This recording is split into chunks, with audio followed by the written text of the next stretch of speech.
Our first guest this week's Geoff Selzer. He's the CEO of Resonate Blends Incorporated, KOAN is his stock symbol. Geoff, welcome back to the program. Don, nice to see you again. It's been a little bit.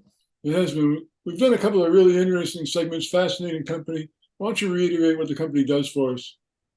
All right, great. If you don't mind, I'll start a couple of steps behind that because there's some things going on that have me worked up in, I think, a very positive way. As you may or may not know, right now we're in the middle of dry January, right? So that's to bring consciousness to people being very aware of what they drink and like that. And a lot of people are turning to cannabis during this period of time. And this period has made me reflect upon our mission. What are we doing? Why are we here? Everybody knows about, I'm sure most of your followers, most of your listeners and viewers understand that cannabis is a difficult industry because of the regulation all over the country and how it's evolving and it's shifting. And we're in the very early years of the post-prohibition era for cannabis. Very, very exciting time. But what we really focus on when we started looking at dry January is really at the basis of who we are. Cannabis is very different than alcohol. It has all these incredibly positive social, emotional, medical, health capabilities with it. I mean, it's a plant that grows on the earth. We have a series of receptors in our body that are responsive to this plant, and it provides benefits of reducing anxiety, of reducing pain, opening up, bringing joy to people, opening up their spirits, reducing barriers to intimacy, all sorts of things. Certain types of neurological problems are helped with cannabis. So as we're looking at the California market and the market nationwide, and we see all the difficult and headwinds that the industry is running into, we've realized, and we talk about this a lot internally because we're really clear about our mission. But what we've realized is that we are at an inflection point in this industry, and it's an important inflection point. It's about defining what cannabis is going to be for this country, for our community, for our culture. And there's a couple of movements happening.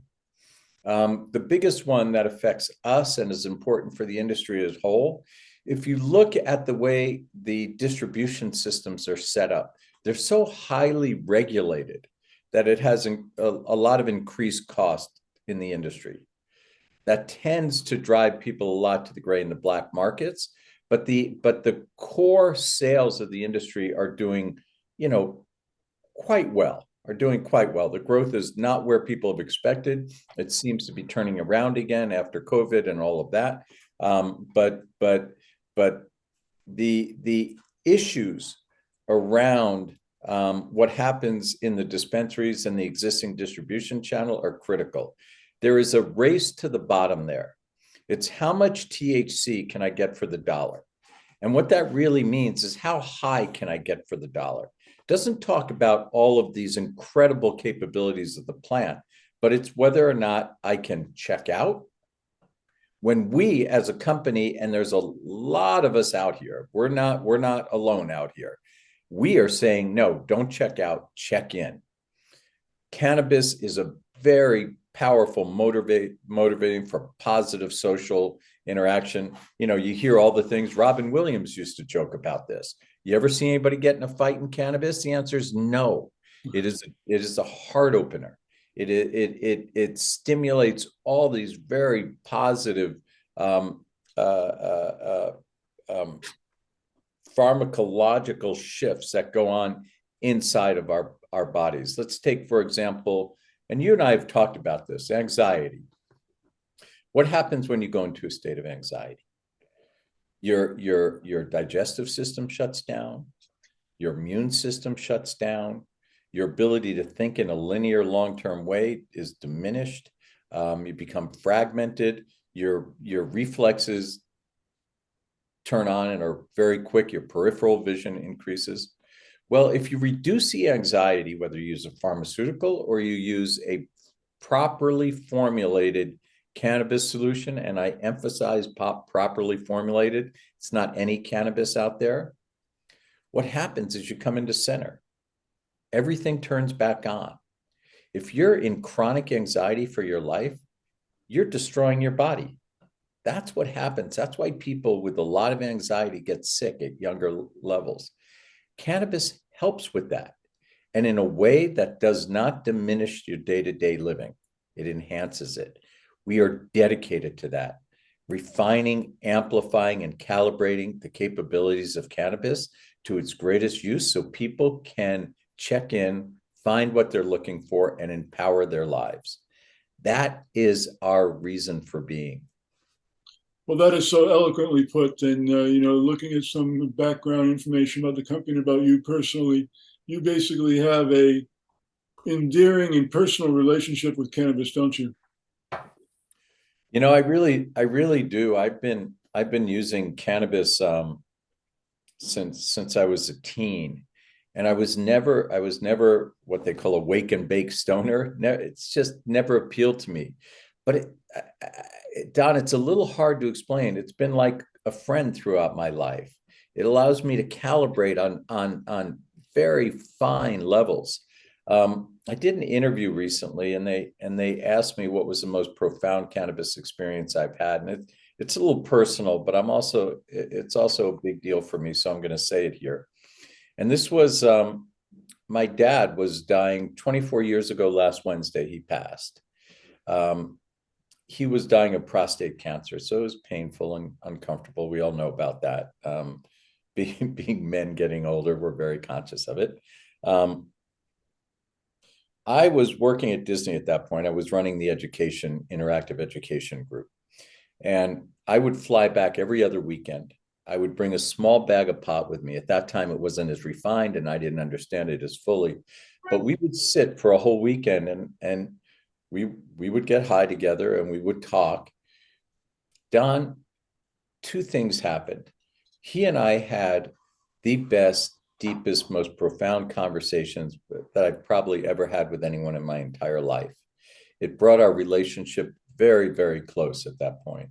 And also, when he passed, it was a different passing than if we hadn't had those months and months of experiences, because he was more comfortable with his relationship to the world, to the planet, to what life and death meant. And that may sound a little hokey to some people, but I would dedicate my life to being able to do that for people. And that's what we're doing as a company. Our entire team is dedicated to bringing those type of experiences, whether they're that profound or it's just about bringing some more joy into people's lives. It's the inflection point I'm talking about again is whether we're going to turn this into a sin product or a life affirming, fun, deep, nurturing, heart opening industry. We think that's available to us. It's going to be worth $100 billion. Value-added brands are going to drive that, but value-added brands that are deeply based in the why. And the why is to bring out, to amplify every positive experience that is available through cannabis. And if I may, I know I'm going on, but I'm feeling very passionate about it these days.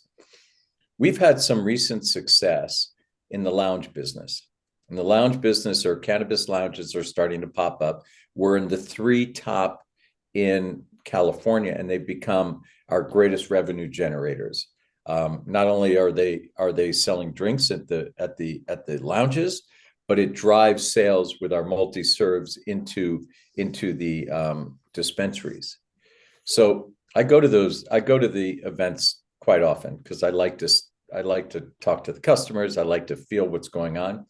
When you tell somebody that they can have the mixed drink of their choice, a mocktail with no alcohol in it, and that they can choose calm, create, love, delight, play, wonder, and later go home with sleep, they light up, Don. They light up. and I'm not talking about a person here and there. When people see that capability, which is not available in any other context at all, but have a drink that helps you find the space that you're looking for, never been available.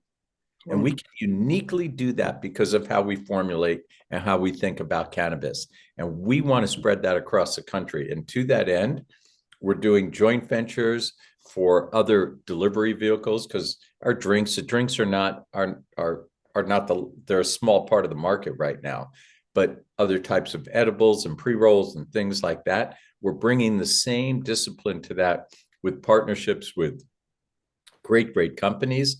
And we are trying to close an acquisition and get the financing to do it, but it's literally predicated on financing at the point, and we're working hard on that. And we think we're going to have good news in a little bit. I don't want to say that's going to happen because we think we are, but we're getting some very good progress. But that's it. That's what we're doing. That's what we're about. Well, I have to tell you, this has been the best interview I've ever done with respect to the potential and the market scope of cannabis, your personal relationship, your personal passion. Geoff, thanks so much for joining us. Again, Resonate Blends, KOAN. Geoff, great interview. Thanks for being with us. Don, thank you very much. And thanks for giving me the platform to speak. I really appreciate it.